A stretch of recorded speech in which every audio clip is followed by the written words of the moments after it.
Is it really that bad? Woo-wee! Get over and follow Nerdrotic. Tell him Tyrone Magnus sent you. He knows his stuff, and he's funny. Oh, man, I gotta check this out.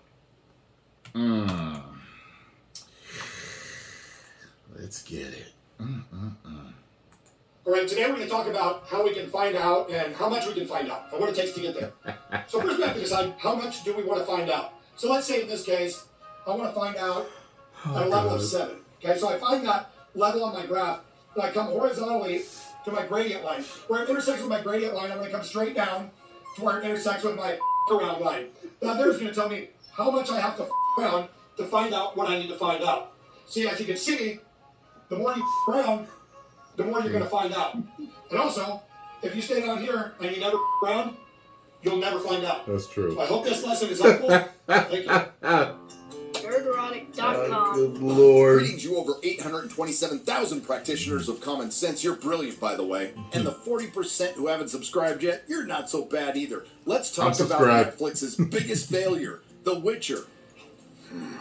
But let's briefly go back in time to 2019, a time before COVID. There was a pretty good economy. Game of Thrones just ended in disaster, opening the door for possibly a new fantasy series. Enter The Witcher. Everyone has been wondering, what are we going to do now that Game of Thrones has completed its run? Well, we have the answer for you. It's called The Witcher. Despite casting fan favorite and fan of the books and games Henry Cavill, there was still a lot of skepticism. There was the additional diverse and inclusive casting that may reflect the Netflix HR department, but didn't really reflect the source material. Right. For me, it is all about the books. I'm always of the mind, if it's not broken, don't try and fix it. And I don't think they're broken. That's right. I absolutely love those books. Good man. Obviously, it's a book that was written at a certain time. It was written by a Polish author. And I had a feeling that most people imagine these characters to be white only. I am trying to tell stories where other people who may have had my experience can also find themselves in The Witcher. And that includes making characters have different skin colors than perhaps fans imagined. It's a big part of the pop culture history of Poland, which is also, I think, quite important. In many ways, the Witcher world has a very European basis. We wanted to give the continent a slightly more global feel. Which tends to be a major red flag when it comes to the I hate that my space bar material. isn't working the way it's supposed to anymore. I don't know why. However, it's okay to show these different works of art the way they were intended. It really is okay. Sometimes there are certain stories in reality, in life, that occur just among black people, just among yellow people, just among red, brown, white, and everything in between. Sometimes it's just those people's story. It's okay. It's nothing wrong with that. Like I said with the whole Snow White thing.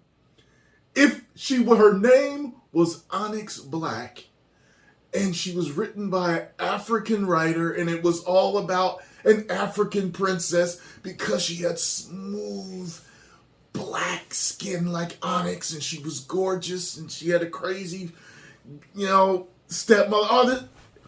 She's supposed to be cast as a dark-skinned African woman. It's okay. Like, there's nothing wrong with it. So why would you cast someone who was named for their skin being Snow White as someone who's not Snow White in color? It doesn't make any sense. The world is extremely diverse, and it has been that way for a very long time. But people of one kind tend to all be grouped together amongst themselves around the world. Yes, we do intermix, but certain stories are told just amongst one race or another race. That is how the reality of life is. And sometimes we are all mixed together. But I got that they do some of the most ridiculous things just to say, hey, we're all inclusive. See, We love all. You can still love all people and make a story accurate. There was the Nilfgaardian ballsack armor. What do they look like, Jimmy? Dorks. They look like a couple of dorks. That is horrible. Yet prior to the show's release, showrunner Lauren Hissrich tried to quell some of that skepticism and made a statement that sounded pretty good. Will I move through the book and start changing people's cultural heritage and ethnic makeup or gender because I'm feeling really liberal that day? No, that's ridiculous. And contrary to what any writer would do, because we are storytellers. Story comes first. Well, it turns out that this was only one of the first signs that Lauren Hissrich has a little problem telling the truth. And to borrow a phrase from the fantasy series that The Witcher hoped to be someday, words are wind. Can we get some cash money now? Oh, plenty dollars. Plenty dollars. Still, season 1 was a massive success, one of the most watched shows on Netflix, and maybe they did have their Game of Thrones. It's very flattering. I don't know if it's a fair comparison yet. Time will tell. Because the only comparison you can truly make is popularity and how well this does versus how well that does. Unfortunately, it was all downhill from there. There's an old book out there that says, "Pride goes before destruction, and a haughty spirit before a fall." Was season 1 successful because of Henry Cavill, despite the writers and the producers from Netflix? Or was The Witcher season 1 successful because of the writers and producers from Netflix, despite Henry Cavill? If you chose the latter, then you're probably a writer and producer for The Witcher on Netflix. How dare you? Season 1 of The Witcher had an 89% audience score on Rotten Tomatoes, which was higher than the critic score. Then Season 2 dipped almost 50% to 56%. And Season 3 has dipped more than 50% from the 56% at 22%. The numbers don't lie, and they spell disaster for you. And let's keep in mind, after the success of Season 1, there was all this talk of a 7-season plan, which looks like it's been abandoned. One that Henry was down with initially on one condition. In an interview with The Hollywood Reporter in November 2021, Cavill said he was absolutely committed to telling Geralt's story for 7 seasons on one condition. As long as we keep telling great stories which honor Sapkowski's work. I think they're ready for us. Well, I'm ready also. For what? You know what? We're going to discover together. Well, Lauren Hissrich has said quite a bit over the last few years, and it turns out the vast majority of it is bullshit. So it would be a straight translation of the books. You know, I just think there's so much material that I don't feel the need to start inventing my own to keep it going. She also said The Witcher Season 3 will be very close to the books, except when it isn't. And we were told Henry Cavill would get a heroic send-off. To be fair, I do believe Lauren was being 100% honest when she was begging fans to come back to the show after Henry left. Netflix, like Amazon with the Rings of Power, did end up getting their Game of Thrones, except they went straight to Season 8. And just to pile on a little bit more, audience scores are reflected on other review aggregates like IMDb and Metacritic, which are all-time lows for the series. And if that wasn't enough for Lauren Hissrich and her crack team of writers who are smoking crack, Season 3, Part 1 of The Witcher lost 50% of its audience from Episode 1 to Episode 5. Now, you can just chalk this up as another show that had a pretty decent Season 1 and then just fell off a cliff, like Westworld, Altered Carbon, Umbrella Academy, or even going back to Heroes. The only difference is a lot of the fans saw this one coming a mile away, and now that Part 2 has come out, it is indeed a fart in the wind, and you can tell I'm putting off even wanting to talk about it because I freaking hated it. Now, there might be others, but I can't think of a TV series that fell from grace so fast and hard. Alls I know is I went from the piece of crap Secret Invasion finale right into the hot garbage that was the last 3 episodes of The Witcher, keeping in mind that the writers of both shows are currently on strike because they want more money. Just like with the Rings of Power last year, to a lesser extent, The Witcher Season 3 has united the internet. These are the roundest of times and the find-outest of times. And I do find it interesting, although this wasn't intended, that the title of the 6th episode of Season 3 describes everything that's going on with Netflix, The Witcher, Lauren Hissrich, and Henry Cavill.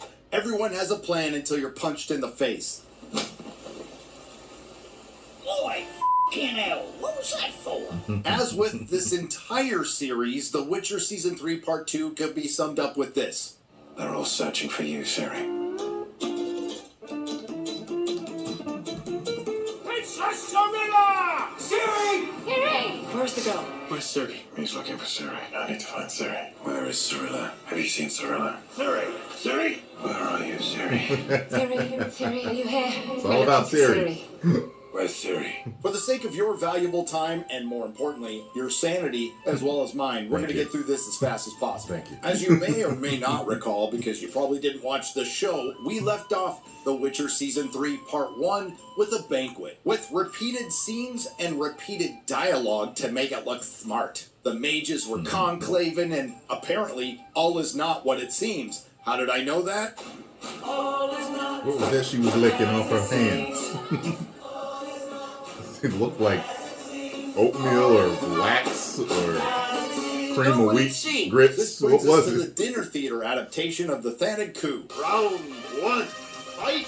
Hadouken! And there's a big battle between the conclave mages, Redania, who in this show I like to call Retardia, and the Skyatel, who are the elves under the orders of Nilfgaard. And everybody's there, including, but not limited to, Tisea, Francesca, Margarita, Philippa, Sabrina, Triss, Fringilla, and her COVID weight. Sure, there's a couple of dudes as well, including Cahir and Philivandrel, who ends up getting blown up. The best description will be women and some men fight some women and some men. Most of the men die, women most affected. You know who wasn't at the coup? Ciri, who got abandoned by her babysitter Jaskier so he could have some gay love. Yennefer was able to easily escape the coup, to find Ciri in the middle of nowhere, to abandon her once again, to go girl boss at the coup. Geralt, of course, sat the entire thing out, but not to worry. He finally got his big battle. The battle they have been building up to for almost an entire episode. Geralt of Rivia and Felgefort's beach off. If I wasn't severely injured, I would beat you off right now, Ken. I'll beach off with you any day, Ken. Hold my ice cream, Ken. All right, Ken, you're on. Let's beach off. Geralt gets his ass handed to him, and I shit you not, he gets sidelined for the final 2 episodes. Geralt is taken to Broccoli. I'm sorry, the female utopia of Broccolin, where the hippie ladies heal him, and he's in this episode for about 3 minutes. And the rest of this hour-long episode is Ciri wandering around the desert being stalked by the goddess of angry feminism, Falca. Powerful women have been labeled insane since the dawn of time. That's bullshit. Always has been, always will be. Just in case you didn't get it the first 10 or 20 times in this series, Ciri is the girl who is the key to everything. One of the more important things about Ciri is that we will slowly discover that she is the main character of the being the Witcher saga. Not Geralt, not Yennefer, it's Ciri's story. Of course, it's called The Witcher. That's right, Ciri has finally taken center stage from Yennefer. And in Henry Cavill's final episode of The Witcher, he spends the like vast Superman being about majority of it Jimmy in Olsen. physical therapy. Like, sure, by the what? very end of the episode, he ends up healed, teaming up with Jaskier and my producer X-Ray Girl, I'm sorry, Milva. And in Henry Cavill's final battle in the Witcher series, he kills a bunch of Nilfgaardian goons who stole a girl's doll. And of course, at the end of the fight, he has to be saved by my producer X-Ray Girl. I'm sorry, Milva. And that's it for Henry Cavill. As far as the rest of the cast, Jaskier is still gay, Yennefer's still a girl boss, Radovid becomes king, and the lost Ciri is found and saved by a bunch of adolescent cosplayers who cut through men twice their size like butter. And the only character to make a logical decision in this show as a surrogate for the audience is Tessera when she ends it all. And Henry Cavill is free from this intersectional feminist fever dream. And sure, I have some questions that'll never get answered, and honestly, I don't care. How did Fringilla and her COVID weight find her way to the coup when the last time we saw her, she was drunk in a tavern? How does Cahir, who has been searching for Ciri this entire series, just randomly run across her and then heel turns, begs for forgiveness, begs to be killed, and when she doesn't do it, he runs off to save her from his own people and says, I'll see you later. How are people able to come and go as they please during this elaborate coup? And what's up with very natural redhead Deus Ex Triss, who came out of nowhere to save Yennefer and later At least save they gave us a Geralt, redhead. if she's just hanging out waiting to save They've been people getting when rid the of them script all. calls for it. And how in the hell did she get him to Broccoli? How could anyone responsible for the show Broccoli, origin, which severely alters the lore, and then they connect it directly to the Witcher, who has lied to the audience multiple times following failure with another abysmal failure, still keep her job? Ha! My highly weaponized autistic research team has crunched the numbers, and I have the total screen time of Henry Cavill's Geralt of Rivia. Total running time for episodes 1 through 5, not counting credits, is 4 hours and 35 minutes. Okay. Geralt's screen time was 73 minutes, 24.8 seconds. Henry Cavill is only on screen for 27.97% of Season 3, Part 1. As far as Season 3, Part 2 is concerned, it's even worse. Total runtime for episodes 6 through 8, not counting credits, is 2 hours, 30 minutes, and 31 seconds. Henry Cavill's total screen time, 25 minutes and 3 seconds. That means Henry Cavill is only in 16.67% of the final 3 episodes. So it won't surprise you at all to hear, again, that these are some of the lowest rated Witcher episodes ever and some of the worst episodes of TV I've seen in years. Long story short, these 3 episodes were hot garbage. Blood origin bad. They were incomprehensible, illogical, contrived, the worst kind of fan fiction that gives fan fiction a bad name. But don't feel bad if you have trouble with this show because you didn't read the books or play the games. You would only be slightly more lost than the people who read the books and played the games. The Witcher was done the very second Henry Cavill announced he was leaving, and we are simply here observing the inevitable and chronicling its demise. But not to worry, Witcher producer Tomek Baginski has an explanation as to why his show sucks. It's our fault. From Forbes, The Witcher producer blames stupid Americans and emotional young people for the show's failures. That's retarded. Yet, the universe unfolds as it should, and thanks to the Writers Guild and Film Actors Guild strike, The Witcher Season 4 has been delayed indefinitely. Far be it from me to give a multi-billion-dollar corporation unsolicited advice from my spare bedroom surrounded by my plastic pals, but what the hell? Cancel this show. But if you don't, as sure as the sun is going to rise in the east, The Marvels is going to flop this November, and The Rings of Power Season 2 is going to suck. The Witcher is still dead, and this may come as a shocker to you, Netflix, but I'll keep it as simple as possible for all the stupid writers and emotional producers working on this show. It turns out the audience wants to see The Witcher in The Witcher show. Yeah. If you like what you heard, please like, share, and subscribe. If you didn't like what you heard, I thank you for listening this long. I will see you in the next video. Nerdrotic.com. Please subscribe. Good job, man. Oh, man. You told nothing but the damn truth. And you just made me even more sad because you reminded me that The Rings of Power has a second season and that The Marvels is coming out. They can't blame us. I don't know how they can blame the fans. You can't blame the fans. You know, it is what it is. When you're not putting out what your fans want, they're not going to watch. That's just how it goes. So first, at the core, starts with you. Then you see that we don't want to buy it, and then you blame it on us. That makes no sense. Post comments down below. Let me know what you all think. If you enjoyed my reaction and thoughts on this, hit the like button, subscribe, and share.